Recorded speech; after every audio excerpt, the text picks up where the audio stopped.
Michael wakes up to a message, a photo of his wife Sarah in the arms of his boss at a corporate party. Caption, the real dream team. Likes, emojis, comments. Finally, the coffee in his hands grows cold, but a plan begins to form in his head. Sarah thought she was untouchable. She was wrong. One post started a chain reaction that will change everything. Is Michael ready to go all the way? Michael's phone buzzed on the kitchen counter, yanking him from a half-finished coffee. It was 7:12 a.m.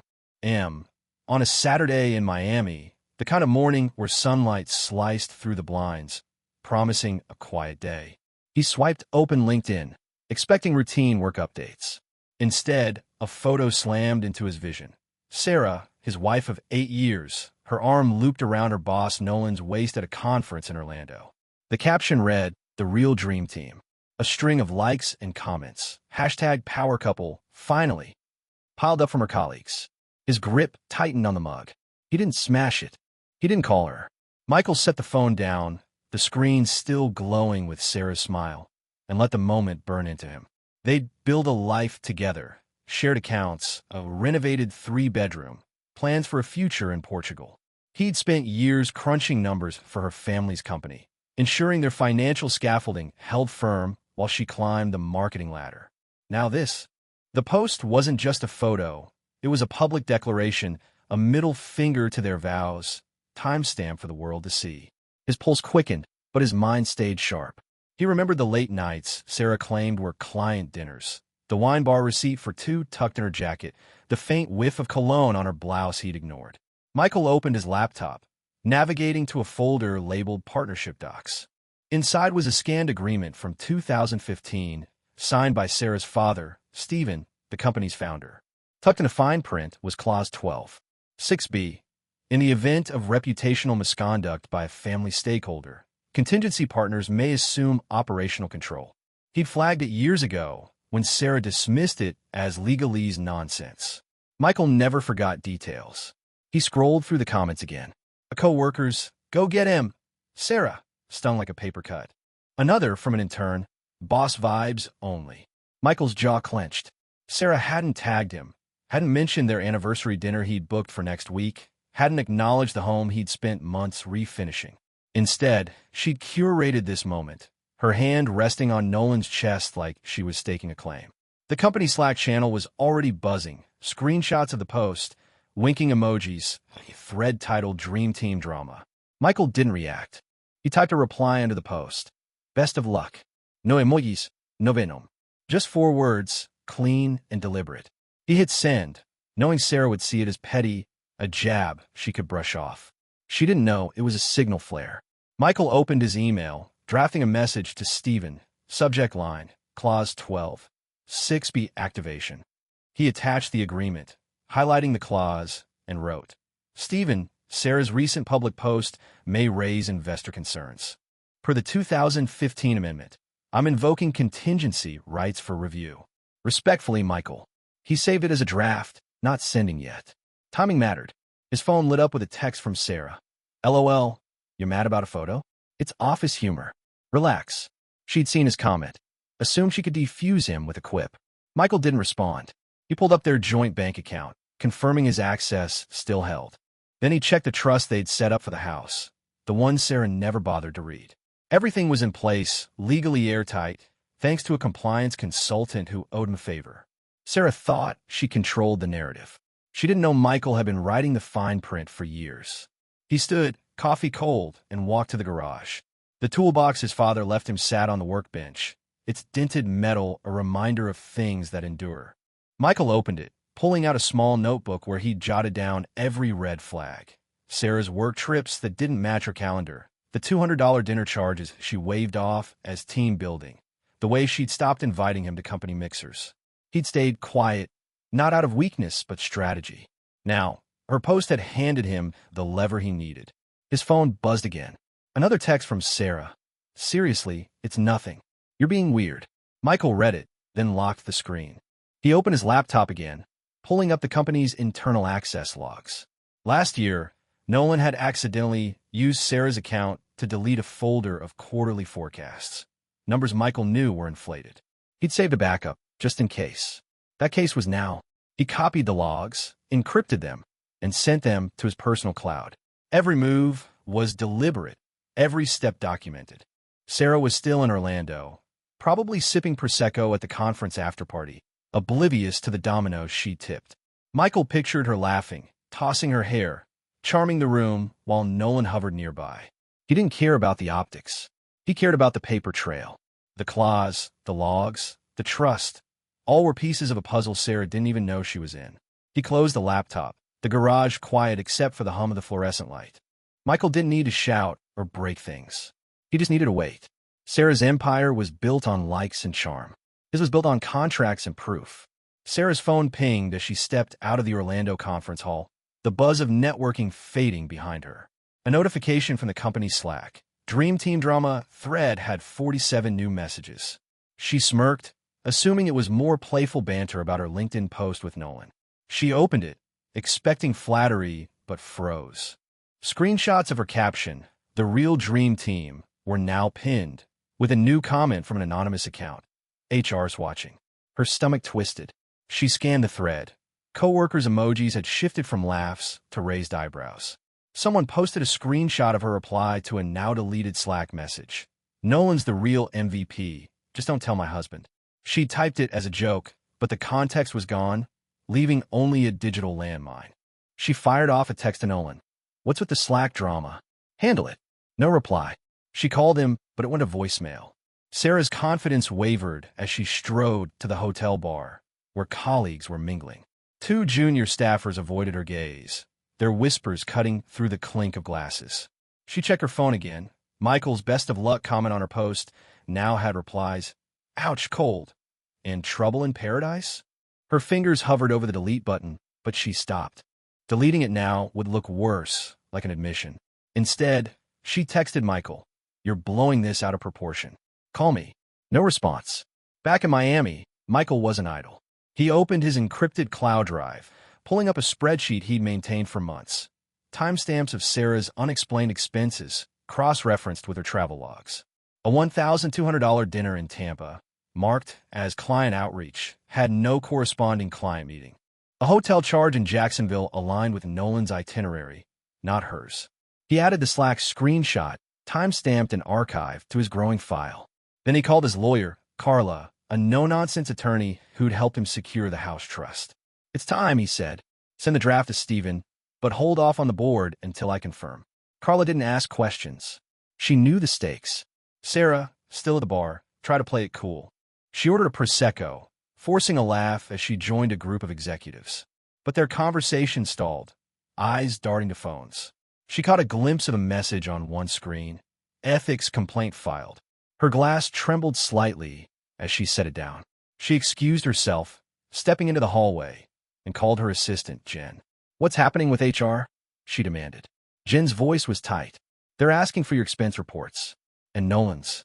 Something about a whistleblower. Sarah's pulse raced. She hung up and dialed her father, Steven, but he didn't answer. She didn't know Michael's email to him, citing Clause 12. 6B, was already in his inbox, marked urgent. Michael, in his garage, opened the company's compliance portal. Using his contingency access, granted years ago as a formality by Steven, he downloaded Nolan's project assignments. 3 major campaigns, all led by Sarah, bypassed standard approval protocols. He cross-checked them against the deleted forecasts he'd recovered last year. The numbers didn't add up. Revenue projections inflated by 15%, tied to bonuses Sarah had authorized. He sent the data to Carla with a note, "Include this in the ethics review." His phone buzzed. Another text from Sarah, "Stop overreacting. We'll talk when I'm back." He ignored it, focusing on the next step, the trust. Years ago, during their financial intimacy phase, Michael had insisted on a holding company for their assets. Sarah had signed off, distracted by a work call, not reading the fine print. That holding company, now under his sole control, owned their Miami home and 2 investment accounts. He logged into the trust's admin panel, confirming the transfer of the primary residence to his name alone.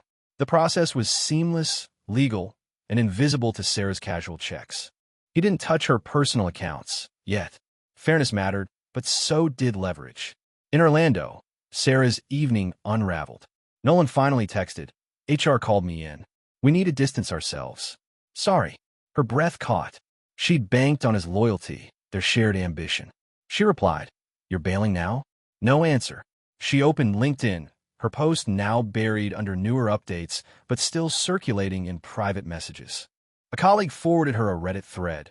Marketing exec's dream team post sparks corporate chaos.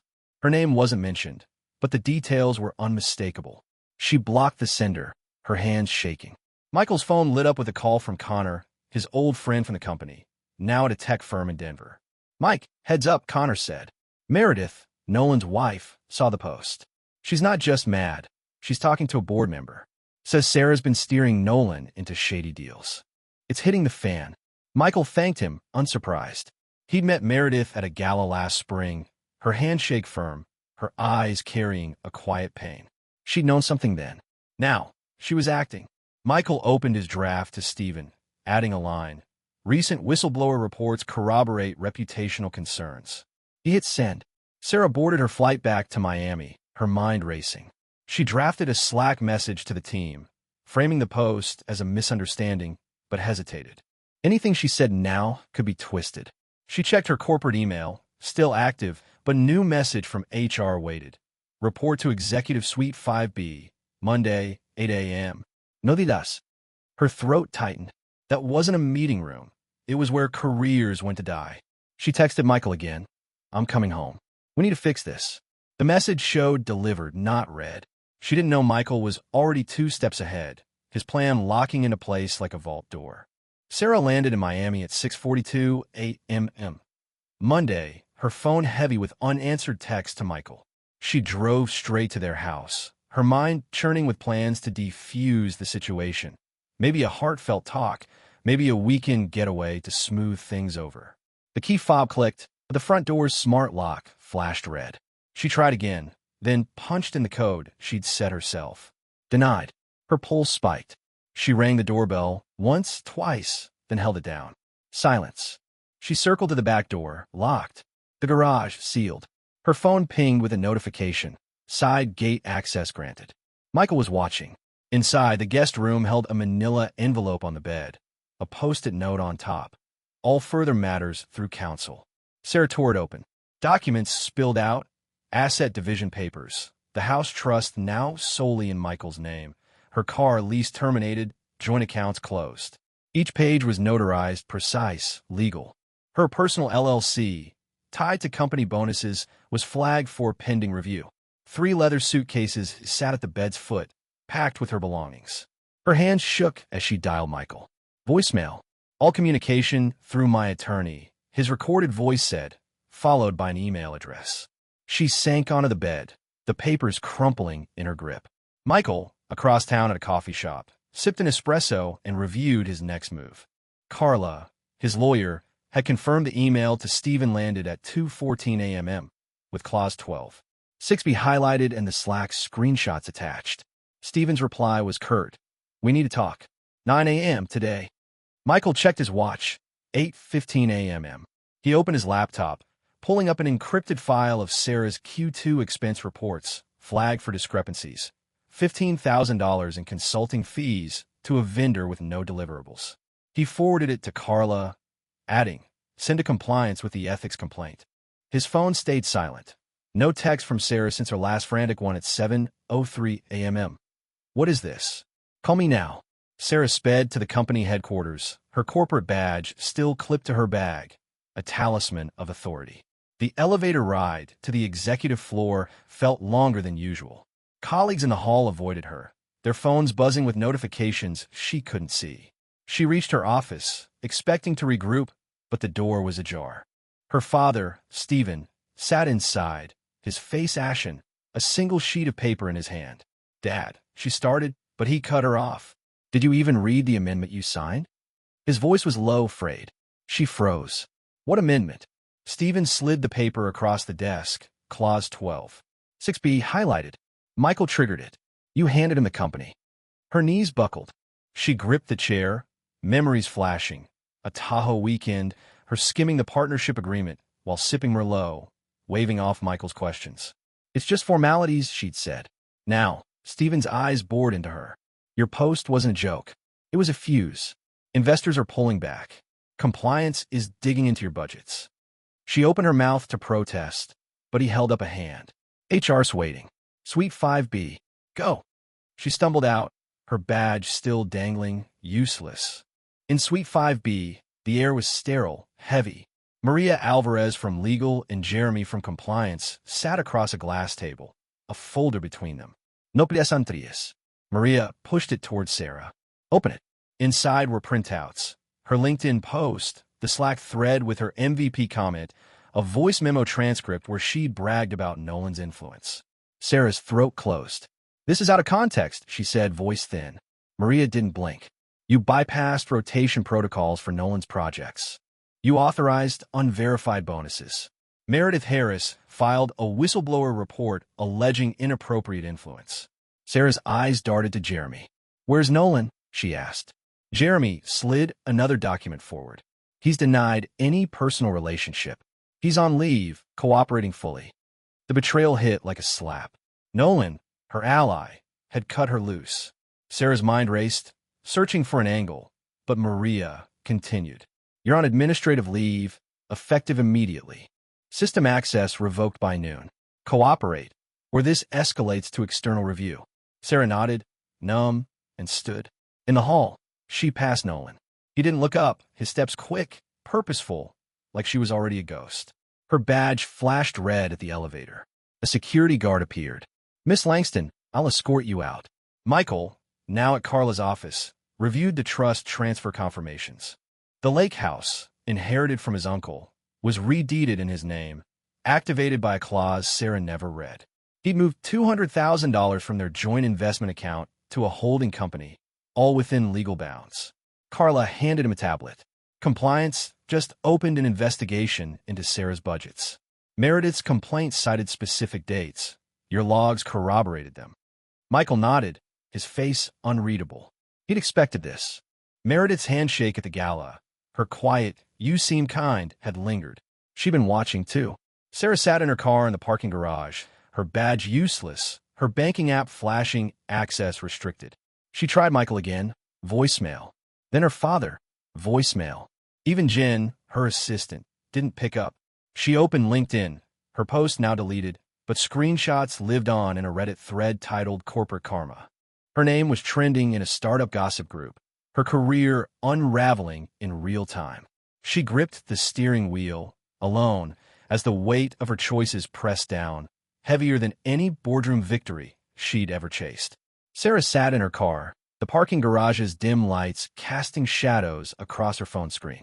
Her corporate email was dead, disabled, with a redirect to IT. She tried logging into her personal banking app again. Account frozen. Contact your institution.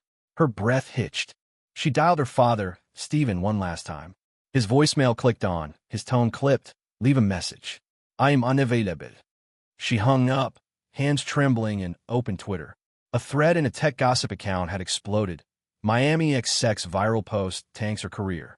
A screenshot of her LinkedIn caption, "The Real Dream Team," was pinned, now with 3,000 retweets. She scrolled, each comment a jab. Bold move, posting your affair, and HR's new case study. Her fingers froze over the block button. Across town, Michael loaded mulch into his truck at a hardware store, his phone on silent. Carla, his lawyer, texted, board meeting scheduled. Stephen's pushing for damage control. Your clause holds. Michael pocketed the phone and drove home, the Miami sun glaring off the windshield. He pulled into the driveway, now his alone, and checked his cloud drive. A new file from Carla detailed Sarah's latest move. She'd hired Margot Fine, a high-profile attorney known for spinning corporate scandals. Michael wasn't surprised. Sarah always fought with charm and deflection, but charm didn't erase paper trails.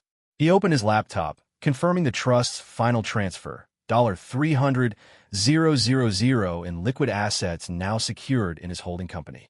The lake house deed was finalized, too, its contingency clause activated by Sarah's public misstep. Sarah, desperate, drove to a coffee shop near the office, hoping to intercept a colleague. The barista fumbled her card, declined. She left without her latte, her cheeks burning, and checked her LLC's account. Frozen. A notification cited pending legal review for misuse of funds.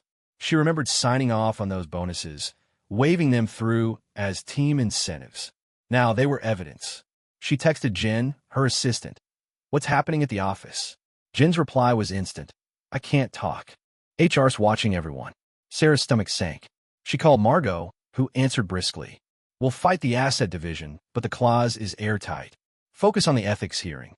Don't contact anyone."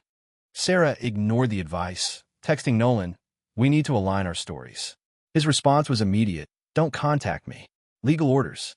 She stared at the screen, betrayed again.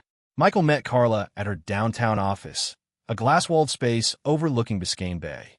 She slid a tablet across the desk, showing an email from compliance. Sarah's Q2 budgets were under audit, with $20,000 in unverified vendor payments flagged. Meredith's whistleblower report had cited specific dates, backed by Michael's access logs. "The board spooked," Carla said. "Investors are pulling $2 million from strategic accounts." Michael nodded, his face calm. He'd anticipated the ripple effect. Stephen's legacy, built on decades of handshakes, was cracking under Sarah's recklessness. Michael sent a follow-up email to the board, attaching the vendor discrepancies. Per Clause 12. 6b, I'm prepared to assume interim oversight to stabilize operations. He didn't gloat. He calculated. Sarah, now, at a hotel, booked a room with her last working credit card. She opened her laptop, searching for allies. Her old mentor, Claire, didn't answer. 2 colleagues blocked her. A Slack message from a junior staffer popped up, then vanished, recalled. She checked Reddit again. The thread had grown, now with a meme of her post captioned, "When you tank your marriage and job in one click." Her phone buzzed, a voicemail from Stephen. "Sarah, I trusted you. The board's meeting tomorrow. Be there." His voice cracked, not with anger but defeat. She replayed it, each word a weight. She'd assumed her father's name shielded her. Now it was a liability. Michael spent the evening in his garage, sanding a hardwood table he'd been restoring. His phone lit up with a call from Connor, his friend in Denver. "It's bad, Mike," Connor said. "Meredith's pushing hard. She's got emails, Sarah and Nolan planning off-books dinners, calling them strategy sessions. Compliance is livid." Michael thanked him, then opened his encrypted drive. He'd saved those emails, too, forwarded by a colleague who'd sensed trouble months ago. He packaged them for Carla, adding a note, "For the board." Every piece of evidence tightened the noose, not out of spite, but necessity. Sarah had built her empire on optics. He'd built his on proof. Sarah lay awake in the hotel, scrolling through her dwindling contacts. She drafted an email to the board, framing the post as a misunderstanding, but Margot's warning echoed, "Don't send anything." She deleted it. Her phone pinged. A news alert from a local tech blog. Miami firm faces ethics probe over ex-sex social media scandal. Her name wasn't mentioned, but the details were damning. She opened LinkedIn, her profile now a ghost town. No messages, no views. Her identity as the company's rising star was dissolving, one notification at a time. She texted Michael, "Can we talk? Please." No reply. She didn't know he'd already blocked her number, routing all communication through Carla. By dawn, Sarah's hotel room felt like a cage. She checked out, driving to the office for the board meeting, her badge useless but her resolve intact. She'd talk her way out like always. Michael, meanwhile, finalized his presentation for the board, a timeline of Sarah's actions. The post, the budgets, the deleted forecasts.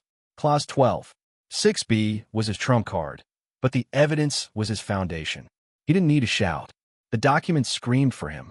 As Sarah pulled into the office lot, her phone dead, her access gone, she didn't know the boardroom was already turning against her. Sarah stepped into the boardroom at 8:03 a.m., her heels clicking against the polished floor. The air was thick with tension, the board members' eyes fixed on their tablets, not her. Stephen sat at the head, his hands clasped, knuckles white. Margot, her attorney, stood beside her, clutching a folder of prepared defenses. Sarah scanned the room. No Nolan, no allies. Maria Alvarez, the lead counsel, gestured to a chair. "Seat." Sarah complied, her posture rigid, as if defiance could rewrite the evidence. Maria opened a laptop, projecting Sarah's LinkedIn post, the Slack thread, and Meredith's whistleblower report onto a screen. "We're here to address breaches of governance and fiduciary duty," Maria began. Sarah's throat tightened, but she nodded, ready to pivot.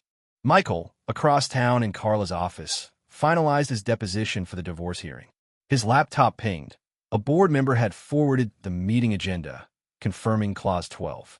6BS activation. Stephen had no choice. The clause, buried in a 2015 amendment, gave Michael interim control of the company's operations due to Sarah's reputational misconduct. He reviewed the asset division. The Miami house, lake house, and $500,000 in investments, all secured under his holding company. Carla handed him a new document, Compliance's final audit, pinpointing $30,000 in Sarah's misallocated funds. The board's voting today, she said. Your evidence sealed it. Michael nodded, his focus unshaken. In the boardroom, Margot argued first. My client's post was a jest, misinterpreted. There's no proof of misconduct. Maria countered, sliding a tablet across the table. These emails show Sarah and Nolan bypassing procurement for unverified contracts. Her budgets inflated performance metrics. Sarah's voice cracked. Those were strategic decisions, not violations. Stephen's gaze dropped, his silence louder than any reprimand. Jeremy from Compliance spoke next. Investors withdrew $3 million after the post went viral. Your actions trigger crisis. Sarah's eyes darted to her father, but he looked away, signing a form Maria handed him. Sarah's phone, now on a borrowed charger, buzzed with a text from an unknown number. Check Reddit. Against Margot's advice, she opened the app. The thread, Miami execs fall from grace, had 10,000 upvotes with a new screenshot.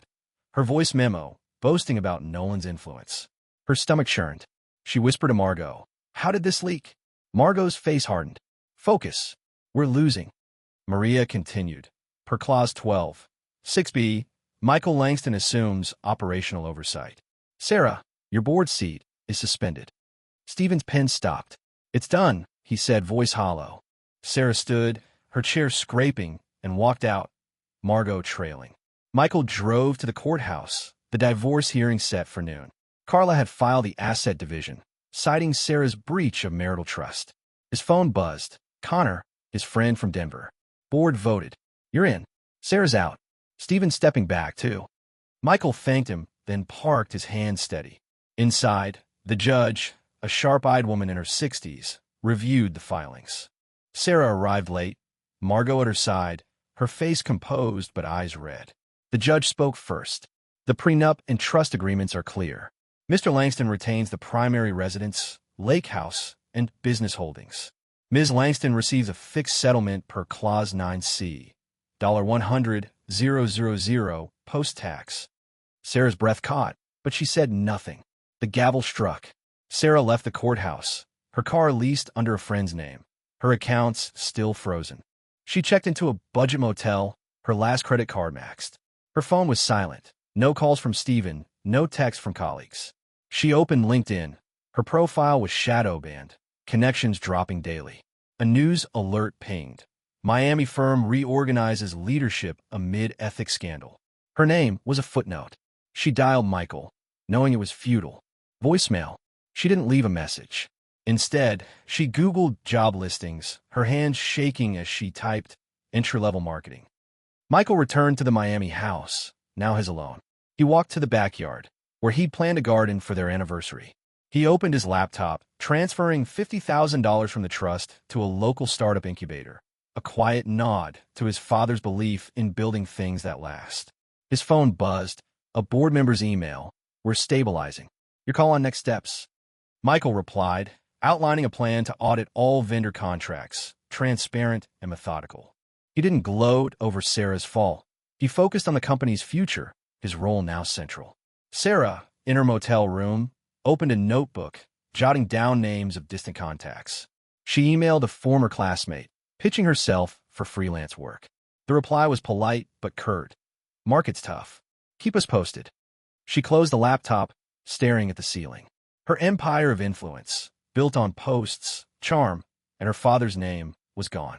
She'd underestimated Michael, assuming he'd stay the silent partner. Now, she faced a truth. Consequences don't bend to charisma. Michael, sanding a table in his garage, found peace in the rhythm. He'd won not by shouting, but by planning. The house was quiet, the future his to shape.